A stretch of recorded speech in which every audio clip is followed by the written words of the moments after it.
Bonjour à tous, c'est Valentin. Aujourd'hui, je vais vous parler des tolérances dimensionnelles des tubes. Il faut savoir que ces tolérances sont régies par des normes, et en ce qui nous concerne, ce sont des normes européennes. Ces normes, en fait, réglementent la dimension des tubes, leurs caractéristiques physiques ainsi que leur composition chimique. Donc ces tolérances dimensionnelles vont s'appliquer sur différents points des tubes.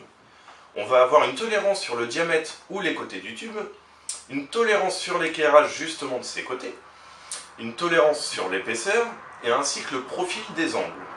Donc en fait, toutes ces tolérances vont concerner la dimension des tubes. On va avoir également d'autres tolérances dimensionnelles, mais cette fois-ci qui vont s'appliquer sur les barres.